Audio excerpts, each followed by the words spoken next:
When my son turned 6, I threw him a small birthday party. None of my family showed up. They all went to my brother's daughter's ballet recital.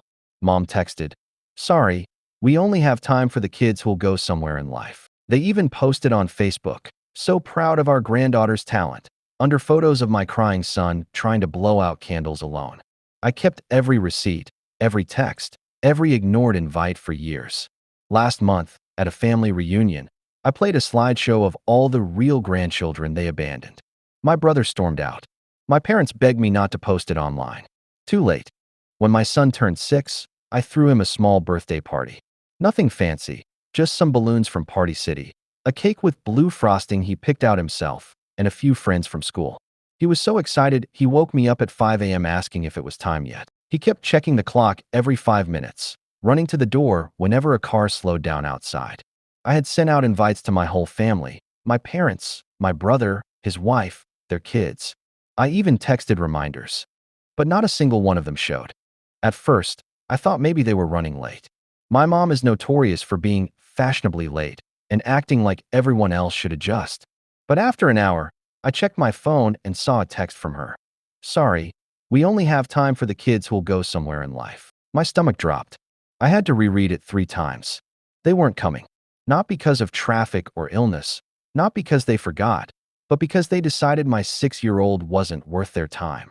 I later saw the photos on Facebook, my brother and his family all dressed up, beaming in the auditorium, captioned, "So proud of our granddaughter's talent," under pictures of his daughter's ballet recital.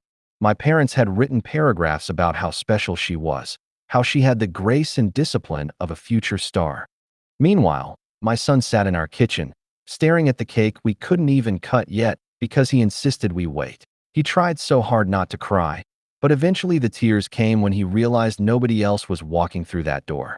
Just me, him, and a couple of school friends whose parents were kind enough to drop them off. I snapped a picture of him trying to blow out the candles, cheeks wet, balloons sagging behind him. It broke me. That's the moment I promised myself I would never forget how they made him feel that day. And I didn't. Every ignored birthday, every skipped soccer game, every time they brushed off his art projects or refused to come to his school plays, I kept track. I saved every receipt for gifts they gave my brother's kids, but never mine. I screenshotted every group text where they made excuses or flat out said they were too busy. I kept every voicemail where my mom gushed about how real talent needs support while dismissing my son's existence. I didn't delete a single thing. To them, it probably seemed like I was passive. They probably thought I was just going to swallow the hurt, keep showing up to family events where my son was treated like an afterthought. But I was building something. Quietly, carefully. I was collecting evidence, not just for me, but for him. Because one day, I wanted him to know it wasn't his fault, that he was never the problem, that the people who were supposed to love him unconditionally simply chose not to. When my brother's daughter won some regional ballet competition, the whole family acted like she had won an Olympic gold medal. They threw her a massive party, catered, with banners and a DJ. My mom told me, in front of everyone, "See, this is why we invest in her. She's going to make it. Not everyone is cut out for greatness." My son was standing right there. He looked at me, eyes full of questions, and I wanted to scream. But I didn't. I smiled, held his hand, and tucked that moment away with all the others. I never once confronted them directly. It wasn't because I was afraid. I just knew it wouldn't matter. They would gaslight me, twist it, tell me I was overreacting, that I was jealous of my niece, that my son should try harder. So instead, I stayed quiet. I showed up when I had to, smiled for pictures, let them think they were getting away with it. Meanwhile, my son grew into a thoughtful, kind kid who didn't measure his worth by their approval. That part was my doing. But inside, I was boiling. Every Christmas, they made it obvious who the favorites were. My niece and nephew opened stacks of expensive gifts while my son got socks or a $10 gift card. One year, my mom even handed him a toy car and said, "That's what we could find last minute." The look on his face. I swear, that's the kind of stuff that either breaks a kid or makes them strong. Thankfully, he chose strength. But I'll never forgive them for putting him in that position. Fast forward a decade. My son turned 16 last year. By then, I had folders upon folders of proof. Photos, texts, emails, everything. My son had also started to notice the patterns more clearly. He asked me once, Why do they like her so much more than me? And my heart shattered. I told him the truth. Sometimes, people don't know how to value what's right in front of them. But I also told him that one day, the world would see him the way I do. That day came sooner than I expected. At the most recent family reunion, they did their usual thing, my parents bragging about my niece's college applications, my brother showing off photos of her ballet performances. They barely acknowledged my son, even though he had just won a statewide art competition. They didn't ask. They didn't care. And that's when I knew it was time. I had prepared a slideshow under the guise of family memories. I hooked up my laptop, dimmed the lights, and hit play. One by one, the images flashed across the screen. My son sitting alone at birthdays, blowing out candles by himself. Empty chairs at his school plays. Text from my mom saying, "We only have time for the kids who'll go somewhere in life." Photos of my niece's extravagant celebrations compared to the measly attention my son got.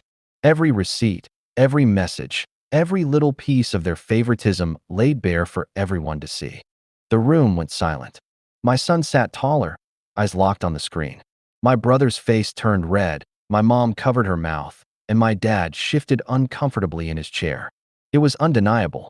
They couldn't spin it, couldn't gaslight it. Their own words and actions told the story.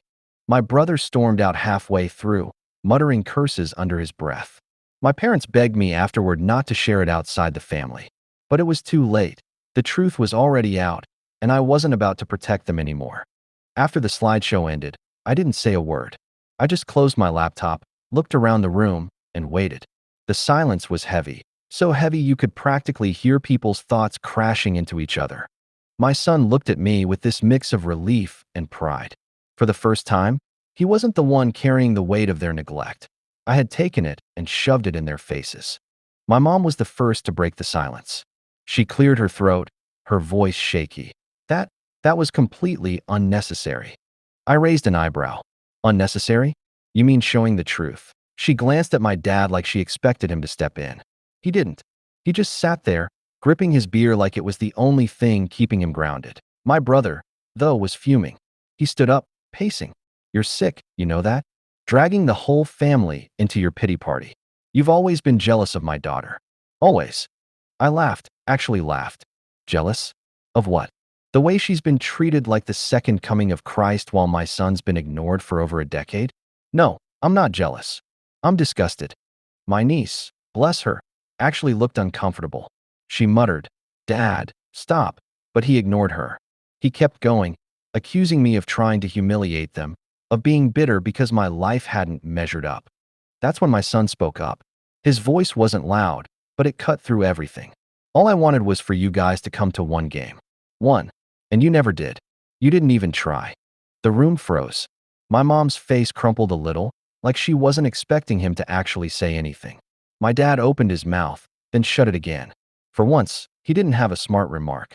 I could see my brother getting ready to spin it, so I held up my hand. Don't even try to twist this. Every single person in this room just saw the truth. You can't gaslight us out of it. Not this time." The reunion wrapped up fast after that. People made excuses, started leaving. Some avoided eye contact. Others gave me these half-apologetic nods, like they didn't know what side to be on.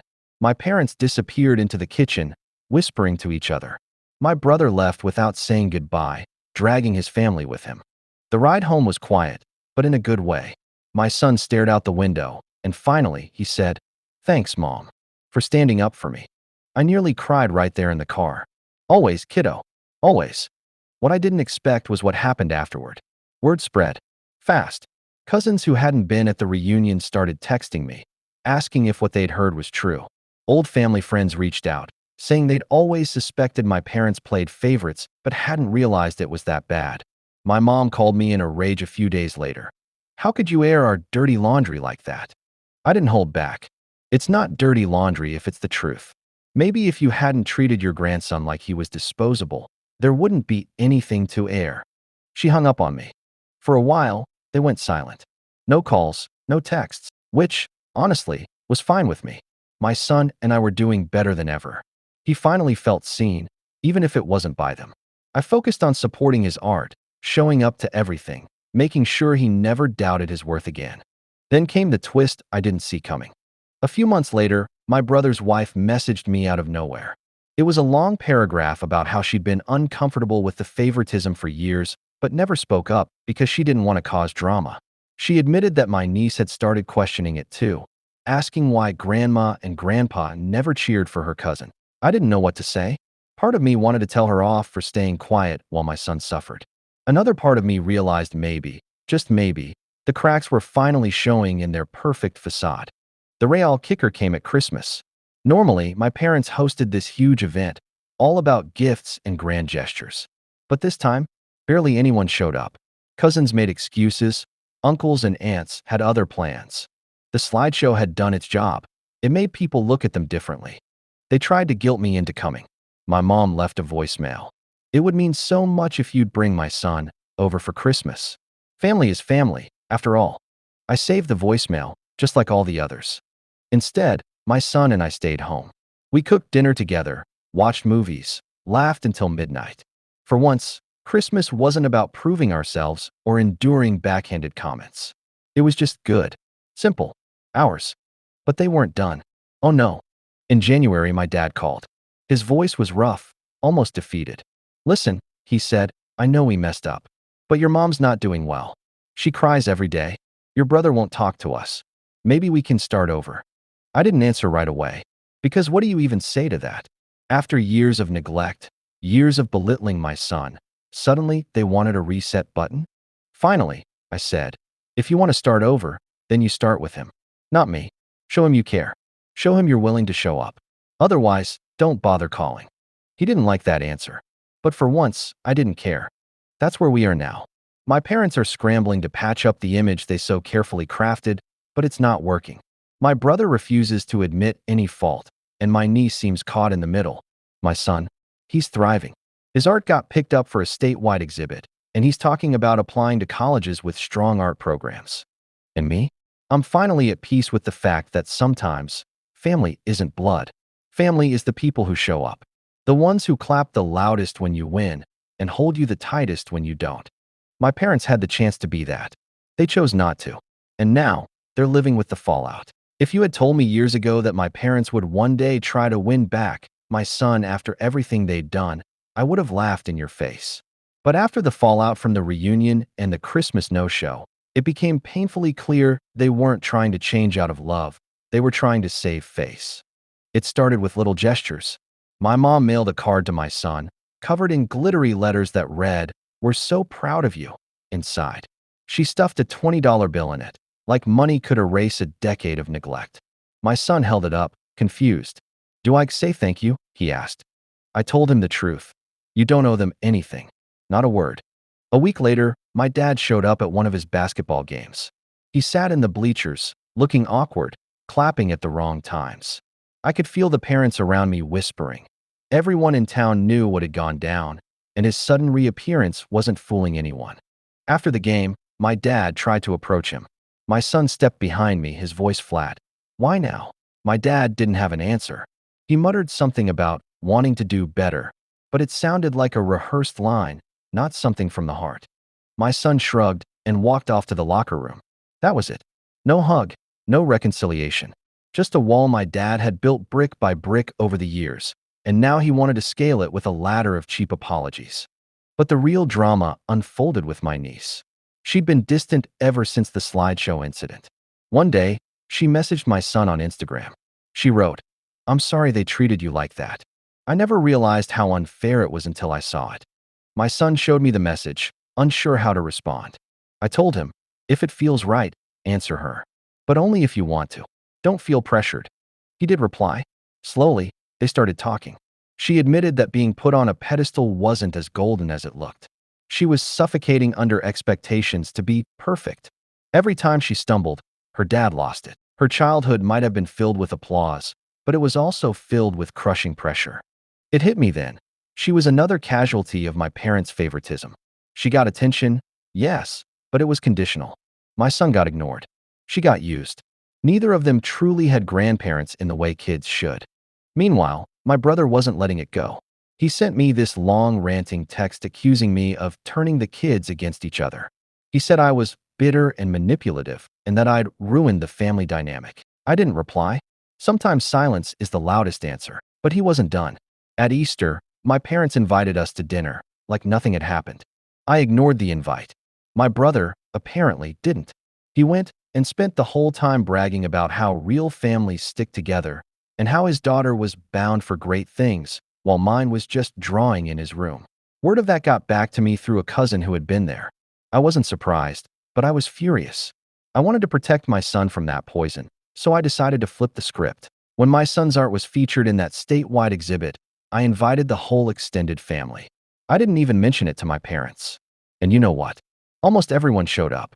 Cousins, aunts, uncles, people who hadn't been around in years. They crowded around my son's paintings, complimenting him, taking pictures with him. He was glowing, soaking up every bit of validation he'd been denied by the people who should have given it first. And then, like clockwork, my parents arrived. Late, of course. They made a big show of walking in, Mom clutching a bouquet of flowers like she was Mother of the Year. They tried to hug him, but he sidestepped them, sticking close to me. Mom whispered, "Can't you tell him to be polite?" I whispered back, "Polite doesn't erase pain. This is his moment. Don't ruin it." They sulked in the corner for a while, glaring at anyone who congratulated him. But the cherry on top? My niece walked over, hugged my son, and said loud enough for everyone to hear, "You're amazing. I wish they supported me the way you support him." The look on my brother's face? Priceless. By the end of the night, my parents left early, muttering something about not feeling welcome. My brother dragged his family out too, looking humiliated. But I noticed something. My niece slipped her number into my son's pocket before she left, like a quiet rebellion. At home, my son pulled out that slip of paper, smiled, and said, "I think she gets it now." That night, I realized the tide was shifting. My parents couldn't rewrite the narrative anymore. Their neglect wasn't a secret. Their favoritism wasn't excusable. People were seeing it for what it was, and my son was finally being recognized not as the forgotten kid, but as someone with talent, resilience, and a story worth telling. And me? I felt lighter than I had in years. Not because they were out of my life completely, but because their power over me, over him, was crumbling. Every fake card, every half-hearted apology, every attempt to plaster over the damage was failing. They'd built a legacy of exclusion. I was building one of truth. And for the first time, I could see which one would last. After the art exhibit, word spread fast in the family. People who hadn't paid attention to us in years were suddenly posting my son's artwork on Facebook, calling him a rising star and so talented. My cousin even tagged my parents in one of the posts with the caption, "Bet you're proud of him." That must have stung, because within a week, Mom called me. Her voice had that syrupy fake sweet tone I hadn't heard since I was a kid. "Hi, honey," she started.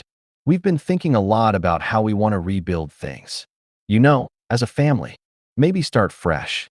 I didn't say anything, just let the silence sit there. She hates silence. It makes her nervous. Sure enough, she filled it in. And, well, things are a little tight financially right now, with your brother's house and his job situation. We thought maybe, since you're doing well, you could help out. It'd mean so much. There it was. The family donation angle again. Except this time, dressed up as reconciliation. I actually laughed, which pissed her off. "You really think showing up late to one art exhibit buys you access to my bank account?" I asked. She huffed. "Don't be dramatic. We're just asking you to step up for the family. That's what family does." "No," I said flatly. "That's what I always did. And what you never did. Don't twist it." She got flustered and handed the phone to Dad. He tried the "I'm still your father" route, talking about obligation and legacy. I told him point blank, "You weren't a father to me or to your grandson. You don't get to play that card now." Then I hung up. But of course, they didn't stop. A week later, they showed up at my doorstep. I wasn't expecting them. My son opened the door and froze. My dad tried to smile and called him champ. My son looked him dead in the eye and said, "Don't call me that." Then he shut the door in their faces. I didn't reopen it. They left an envelope in the mailbox with a handwritten note that basically said, "We know we weren't perfect, but you need to forgive and move on. Think of your brother's kids. They shouldn't suffer because of your stubbornness." That line, your brother's kids. Not my son. Not once did they acknowledge the years they dismissed him. They were still centering his family over mine. It was like déjà vu. I kept the note, tucked it in with the rest of the receipts and texts I'd collected over the years. My evidence pile was thick by now, but honestly, I didn't even need it anymore. Everyone already knew. Then came the guilt trip from my brother himself.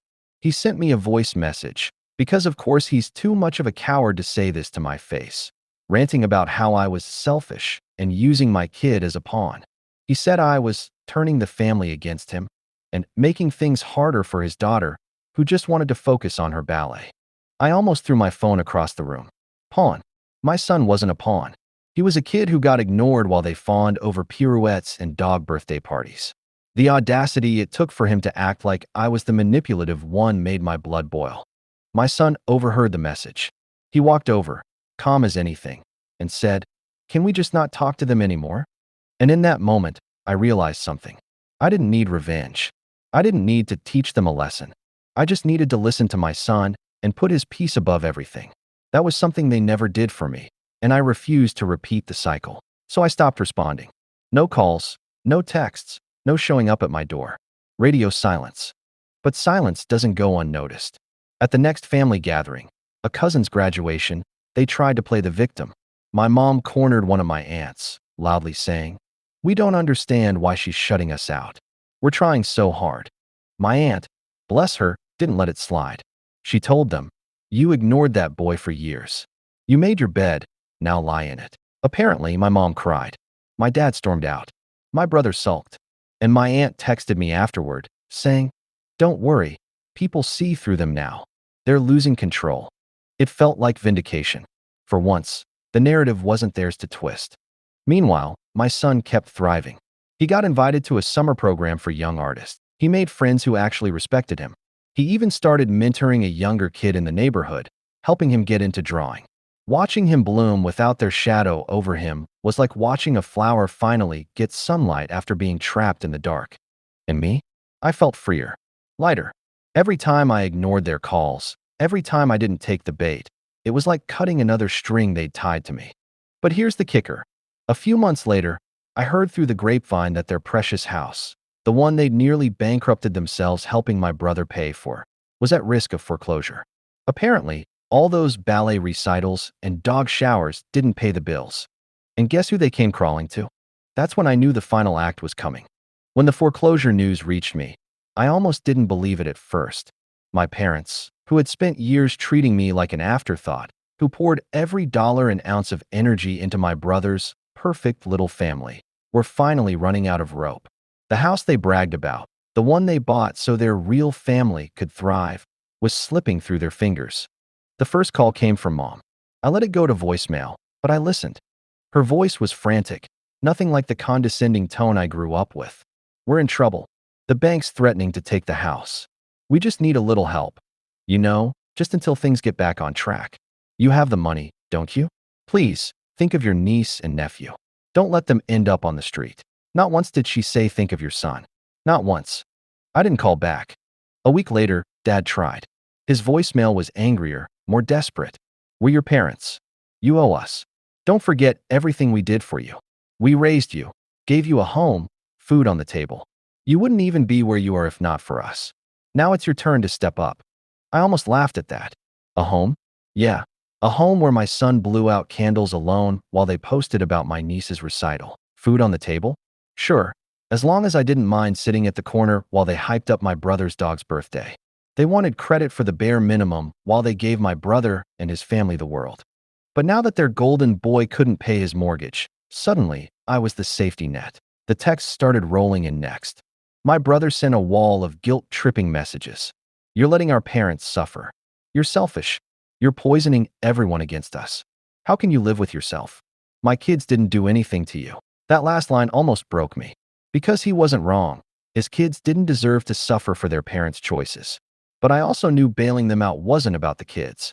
It was about enabling my parents and brother to keep living in denial, to keep pretending their version of the family story was the only one that mattered. I sat with it for a long time. Thought about what my son would say. When I asked him, he didn't even hesitate. "They never cared about us. Why should we care now?" Simple, clear, brutally honest, the way only kids can be. Still, I wanted closure, not just for me, but for him. So when they begged for a meeting, I agreed. We met at a neutral spot, a coffee shop near the old neighborhood. The moment I walked in, I saw the shift. My parents looked worn out, smaller somehow. My brother looked pissed, like he still couldn't believe I dared to exist outside his shadow. Mom went first, tears already in her eyes. We just need some help with the payments. Just a little, to save the house. Think of the kids. I cut her off. Stop. Don't say it. Don't talk about the kids unless you mean my kid. The one you ignored. The one you said wouldn't go anywhere in life. The one you cropped out of family photos. Silence. They all stared at me like I'd slapped them. Dad cleared his throat, trying to recover. We didn't mean it like that. You're twisting things. No, I said. My voice was steady, calmer than I expected. I'm not twisting anything. I kept every receipt, every text, every time you told me my family didn't matter. I have proof. You can't rewrite this. My brother finally snapped. So what? You're just going to sit there on your high horse while we lose everything. You're pathetic. I looked at him, really looked at him. All I saw was a man who had been coddled his entire life, who had never faced consequences because my parents always swooped in. And now, when the safety net failed, he wanted me to play that role. No, I said quietly. What's pathetic is that you still think everything is owed to you. Mom started crying harder. Please, we're begging. Don't do this to us. That was the moment. The fork in the road. I leaned back, took a deep breath, and said, I'm not doing anything to you. You did this to yourselves. You chose who mattered. You made it clear for years. I'm just honoring your choice. Then I stood up, left a $5 bill on the table for my coffee, and walked out. I didn't look back. 3 months later, the house was gone. Foreclosure hit hard. They moved into a cramped rental across town. No more manicured lawn or brag-worthy address. My brother's wife left him not long after. Turns out financial ruin isn't cute when you've been spoiled your whole life. As for me and my son, we thrived. He got accepted into an advanced art program. I got promoted at work. We took trips, made memories, filled our lives with people who actually cared. At the next family reunion, I showed up, not to gloat, but because my son wanted to see some cousins. When we walked in, people whispered. My parents sat in the corner, smaller than ever, and for the first time in my life, I didn't feel invisible. I felt untouchable. And when someone asked if I was finally going to forgive them, I smiled and said, I already have. I forgave them the day I stopped expecting them to be anything other than who they are. Because the truth is, revenge wasn't the slideshow or the silence or the coffee shop confrontation. Revenge was living a life so full and real that their absence didn't leave a hole anymore. And the best part? My son got to see all of it. He saw what it meant to walk away from people who never valued you and to build something better on your own terms. That was the real legacy. Not their house, not their fake posts, not their golden child fantasy. Ours.